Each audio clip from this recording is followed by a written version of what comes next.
Imagine this. You are moving to London. You sign a lease online for what the listing calls a beautiful, spacious flat. Oh, I see where this is going. Right. In your head, based on the word flat, you're picturing this sprawling single-story home right on the ground level. Yeah, easy access, maybe a little patio out back. Exactly. But then you arrive with your suitcases, only to realize you have actually just rented an apartment on the 10th floor of a high-rise. Oh, no. And, of course, the elevator is broken. It is the classic linguistic trap, and honestly, it perfectly illustrates why today's topic is it's so crucial. Welcome to the Deep Dive, everyone, where we are taking a magnifying glass to the absolute foundation of our daily lives. We're talking about the English vocabulary of housing and home life. Exactly, because when you, the learner, set out to master a new language, it's so tempting to focus entirely on the flashy stuff. Oh, totally. The high-level vocabulary. Right. We all want to be able to debate philosophy at a dinner party, or nail a high-stakes business presentation, or, I don't know, follow the plot of a really complex movie. But you literally cannot build those high-level language skills without first knowing how to talk about the roof over your head. Exactly. It's entirely foundational. And it's so often overlooked by language learners exactly because it feels ordinary, like it's too basic. Right, it's just the everyday stuff. Exactly. But whether you're moving to an English-speaking country, prepping for an overseas trip, or just wanting to describe your own daily reality more accurately to an international friend, this vocabulary is the bedrock of conversation. It really is. And to get to the bottom of this, we are pulling from a really robust stack of sources today. We've got a comprehensive English language guide to housing, some really fascinating linguistic research on spatial terminology, and even historical housing data. Which is super cool, seeing how our words have evolved right alongside our buildings. Yeah. Okay, let's unpack this, because before we can talk about filling a home with furniture or keeping it clean, we have to define what kind of architectural structure we are even talking about. Right, we have to start with the blueprint. In English-speaking countries, the terminology we use to describe our homes shifts dramatically depending on the size of the building, the density of the city, and, as your opening story highlighted, which side of the ocean you're on. That ocean divide is massive. So let's look at a home that's part of a larger building, which is standard if you live in any major city. In the U.S., you'd say, I live in a small apartment on the 3rd floor. Right. But in the U.K., that exact same living space is called a flat. Same concrete walls, same windows, entirely different word. Why the split? It actually comes down to the etymology, like the history of the words. Flat comes from an Old English word, flet, which just meant the floor or the ground of a dwelling. Okay, so it's super literal. Very. It refers to the physical layout. All your rooms are on one level, a flat surface. Apartment, on the other hand, comes from the Italian word appartamento, meaning a separated space. Oh, interesting. Yeah, so it highlights the social aspect, and you're living apart from the other people in the building. That is so interesting. One word describes the physical geometry, and the other describes the social boundary. Exactly. And as you move out of the dense city center and into the suburbs, the vocabulary shifts again. You graduate from an apartment or a flat into a house. Right, the dream for many. And a house is distinct in English because it implies a standalone building, usually meant for one family, and crucially, it almost always comes with outdoor space attached to it. Yes, the classic image of domesticity. But even within the broader category of houses and apartments, English has carved out highly specific layouts that have their own designated words. Like what? Well, for instance, a townhouse.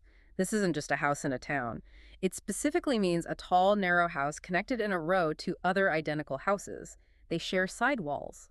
Right, the architecture literally dictates the vocabulary.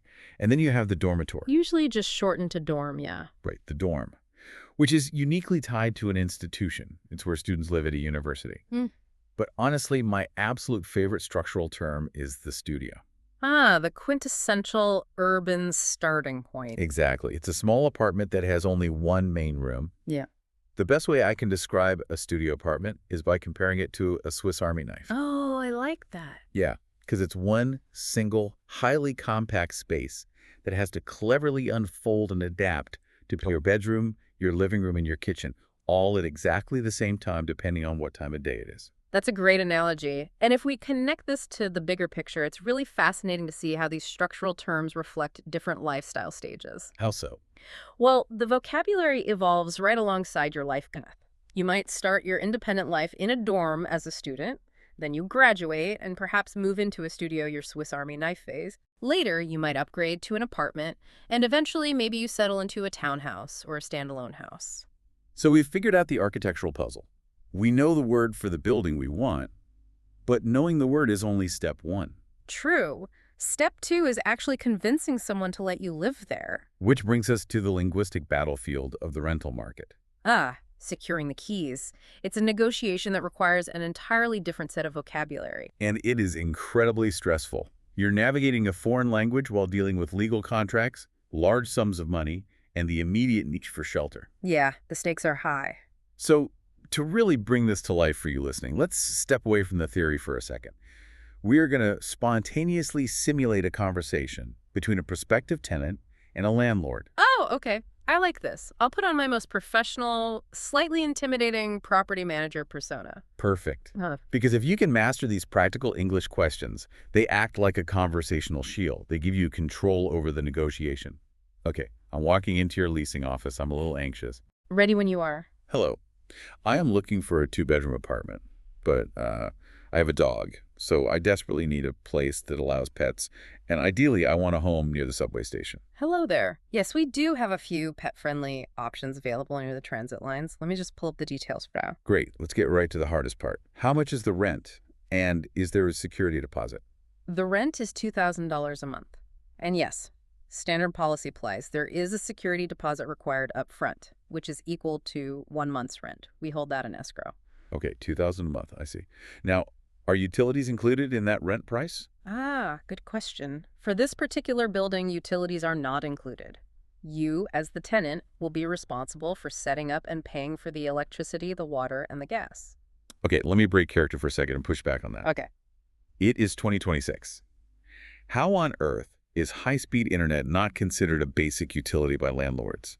Is the language of real estate just lagging behind modern reality? It absolutely is lagging. What's fascinating here is that the vocabulary of leasing is heavily tied to historical infrastructure. What do you mean by that? Well, utilities traditionally refers to the physical resources piped into the building to make it biologically habitable, like water to drink, gas to cook, electricity for light. Right, the survival stuff. Exactly. Internet or cable TV are vital today, yes. But legally and linguistically, they are still categorized as optional telecommunication services, not essential utilities. That is wild to think about. Try telling someone today that Wi-Fi is optional. Oh, good luck with that. Okay, jumping back into character, I've got one more question for you, landlord. Is the apartment furnished or unfurnished? It is entirely unfurnished. You will need to bring your own items. Okay, sounds like a match. When can I move in? Next Tuesday. Just sign right here. And we're out of the simulation. That was excellent. Mm-hmm. But it really highlights how transactional vocabulary forms the essential bridge between just looking at a building and legally making it yours. Precisely. You use the term security deposit. That's a critical concept. It's a financial safety net for the landlord. Right, it's money you give them to hold just in case you damage the property or break the lease. Exactly. And rent, of course, is the recurring monthly payment for the right to inhabit the space. So the negotiation is successful. The lease is signed, the security deposit is paid, we officially have the keys. Mm-hmm. Now, we walk through the front door, we move from the transactional language to the spatial language.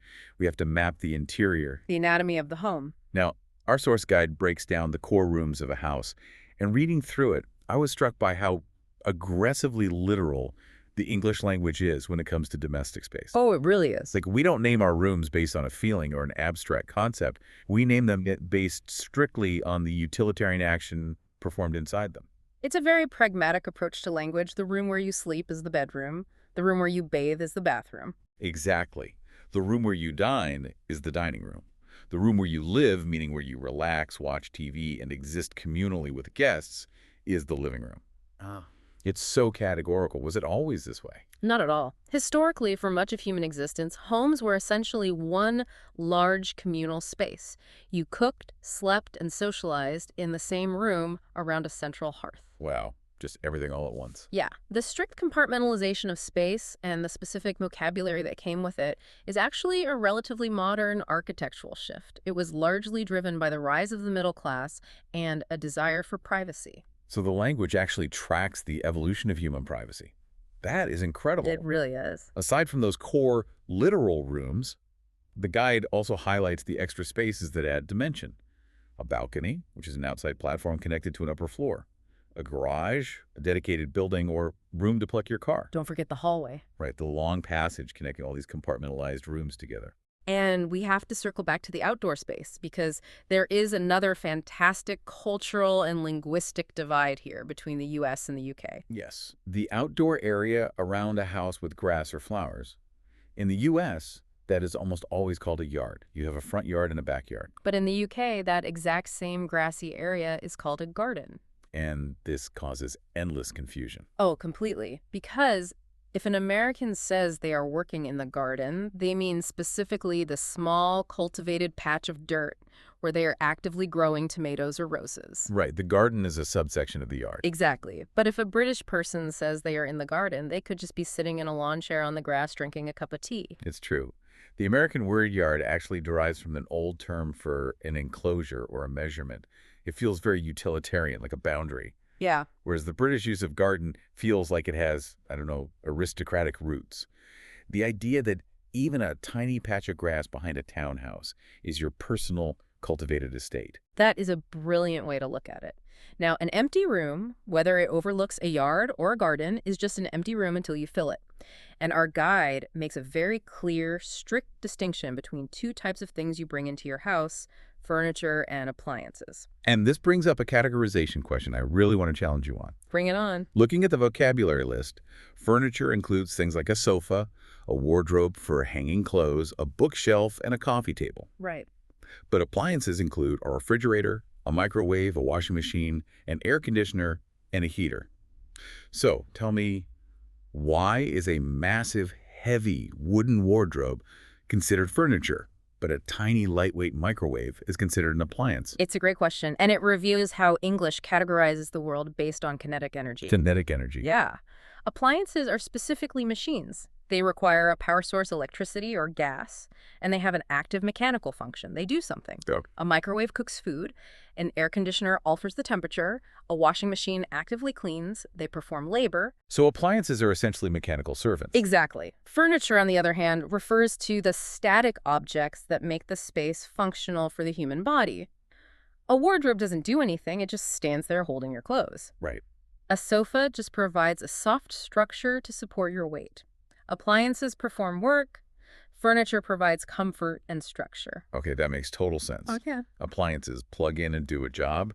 Furniture just looks good and holds us up. Precisely. So now we've rented the place, we've mapped the compartmentalized rooms, we've brought in our static furniture and our active appliances. But a house is just a sterile container until you actually live in it. You have to give it a vibe. We really do. And unfortunately, you have to maintain it. Yes, the daily reality of home ownership. Yeah. Or renting. Let's start with the vibe, because the adjectives we use to describe our homes can entirely change how a guest perceives them. For sure. You might boast that your kitchen is spacious, meaning it has an abundance of square footage. Or you might say the bedroom is bright, highlighting the natural light from the windows. You could also describe the sensory environment. Like, is your neighborhood noisy or is it quiet? Is your interior design modern, meaning it embraces new styles and technology? But the most emotionally nuanced adjective on the list, and one that learners often misunderstand, is cozy. Oh, cozy's a fantastic word. It really is. I want to specifically highlight cozy because sometimes language learners assume it is just a polite, sneaky way for a real estate agent to say a place is tiny. Right. Like, oh, it's so cozy, meaning you can touch all four walls at once. Exactly. But the text emphasizes that it is a profoundly positive word. It means warm, comfortable, and inviting. The example from the text captures it perfectly. My living room is small, but it's very cozy. It's a compliment to the atmosphere of the space. It's the physical embodiment of a feeling. It's the feeling of being wrapped in a warm blanket with a hot cup of tea while it rains outside. That is cozy. Couldn't have said it better. But here is the tragic truth. To keep a space cozy, you have to do the chores. The active verbs of domestic living. Yes, and I have to complain for a second because no matter what country you live in, taking out the trash is a universal human burden. We all generate garbage and we all have to put it outside. It's the great equalizer.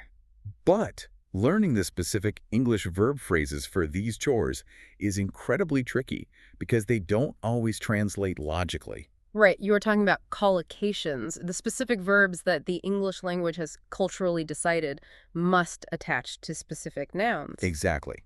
If you translate literally from other languages, you might say you make the laundry or wash the laundry. But in English, you do the laundry. You take out the trash, Right. you vacuum the floor, using the name of the machine itself as the action verb. And my personal favorite phrase, you tidy up. To tidy up, which is very different from cleaning. Right. Cleaning implies scrubbing with chemicals. But tidying up, as the guide says, just means putting things back in their correct place. Like, I need to tidy up the living room before the guests arrive. It's restoring visual order. So look at the journey we have been on. We've navigated the blueprint of the building, we've survived the negotiation role play, we've mapped the literal rooms, we've furnished the space, established a cozy vibe, and we've tidied up the mess. We have been busy, but our deep dive isn't quite over.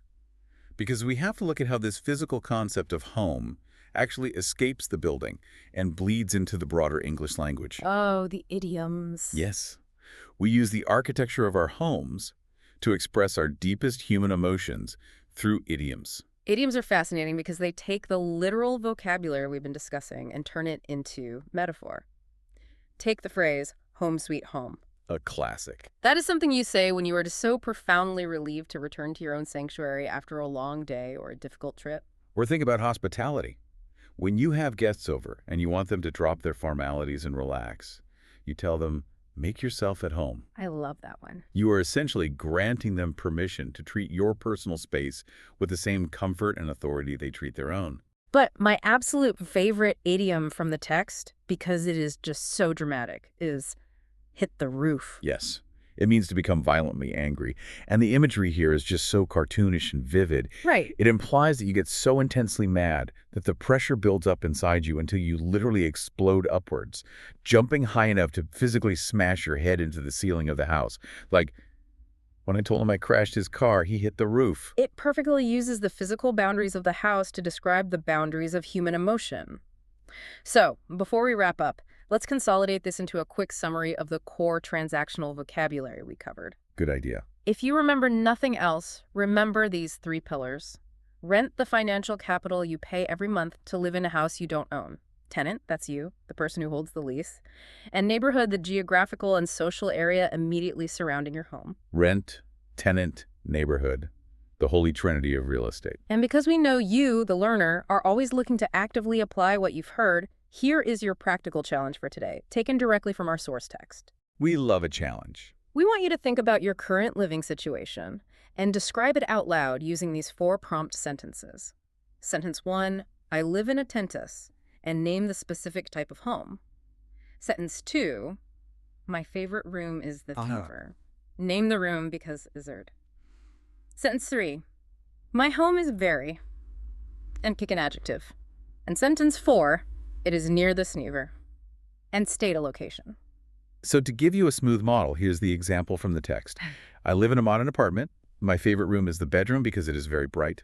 My home is very cozy. It is near the park. Try doing that yourself today. Speak it out loud while you are tidying up or write it down. It is the perfect way to anchor this foundational vocabulary into your long-term memory. So what does this all mean for you going forward? We started by saying this vocabulary is the bedrock of your daily life.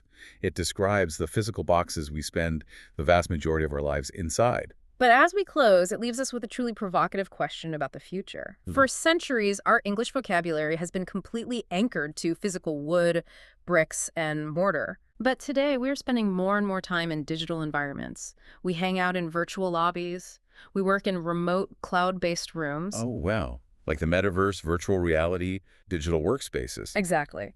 As our lives become increasingly digital and untethered from physical geography, how will this ancient housing vocabulary adapt? Will we eventually sign a lease for a digital apartment? That is wild. Will we worry about tidying up our virtual living rooms before an avatar guest arrives? It makes you wonder if the language of the physical home will survive the jump into our digital future, or if we will have to invent an entirely new vocabulary for where we live. That is a mind-bending thought to sit with in your very real physical living room today. Thank you for joining us on this deep dive. Keep practicing, keep unpacking these concepts, and we'll catch you next time.